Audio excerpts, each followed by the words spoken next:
As your honorary wingwoman, it is my duty to help you have a plan for Valentine's Day.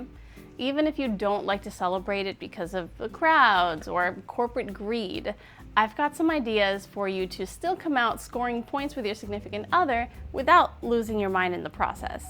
If you're new, I'm Jennell Elias. I'm clinically trained in marriage and family therapy, and I focus on helping couples with high-demand lives avoid feeling like distant roommates, restore or increase intimacy, and build growth that actually lasts. At the moment that I'm recording this, we're getting near the end of January right now, which makes this the perfect time to put together your V-Day game plan. If you're like me or even my husband, then you hate the idea of having to do anything for Valentine's Day because you hate being in a stuffy, crowded restaurant or anywhere else for that matter. Plus, it's not even a real holiday, right? But the truth is that everyone likes to feel special from time to time. Some women especially grew up seeing other girls be celebrated with huge stuffed animals, flowers, and chocolates, while the rest of us were lucky to get a candygram from a friend, or worse, our parents. I'm fine. That was a long time ago. While Valentine's Day might potentially not mean anything to you, it is highly likely that it does mean something to your significant other, even if they might not admit it. It doesn't hurt to put something together, and if it turns out they really don't care about Valentine's Day, then it was still a good excuse to spend some quality time together. It's a win-win either way. So here's how we're gonna make it pain-free.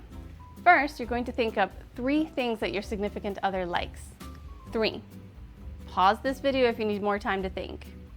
And don't you tell me that you can't even come up with 3 things that they like, or we're going to be having a very different conversation about paying attention to our partners. Next, you're going to find small ways that you can reference these things. Feel free to use Google for inspiration. For example, my husband likes soccer, the color midnight blue, and lately collecting Pokemon cards. So if I'm brainstorming things that have to do with any of those things, maybe I plan a date where we go to a soccer game. Or if he likes sweets, maybe I'd consider baking a cake in the shape of a soccer ball. Something I actually did for a different special occasion was create a made-up Pokemon card using one of many free websites that creates imitation Pokemon cards just for fun, and then sent the final version to a vendor on Etsy to get it printed and shipped to me. One of my nicknames for him is Julie Bear, so I named this one Julie Pup and Julie Hound. As you can see, I incorporated his favorite color and even threw in a little soccer ball for good measure. Other random examples include if your person likes a certain flower, maybe you can buy seeds for that flower that you plant together in a little pot that will sit on the kitchen window. Or if they have a certain favorite food, you might surprise them with that meal or snack on your big date together. Inspiration takes many forms, but like I mentioned earlier, feel free to search online for other ideas too. Now, if this brainstorming led to an idea for an activity that you guys can do together, great, go do that. But if you maybe have pieces of an idea like a favorite color and favorite flower, but still don't know what to actually do, here are my suggestions. If you hate crowds, plan to do something at home. A home-cooked meal with candles and ambient lighting can be so romantic. But for an option that involves even less effort, there's nothing wrong with ordering food ahead of time to go, then replating it at home in the fancy dinnerware just to give it that something extra vibe. If you want to go out but are trying to avoid the crowds, try going on a different day. Like this year, 2026, Valentine's Day falls on a Saturday, so going out on Thursday evening will probably be a safe bet. 2 things to note anytime you celebrate a special event on a slightly different day. Make sure they know ahead of time that you are planning something for the special occasion, but it will be held on an alternate day for reasons stated. It allows them to still get excited and look forward to it rather than feel disappointed because they misunderstood what was happening, while you still get all the credit for your efforts. And that second thing, still have something small prepared for the actual day. Whether it's a handwritten note, a cupcake with a candle on it, or a single flower with a ribbon tied around the stem, don't leave the actual day completely bare just because your big plans were celebrated on a different day.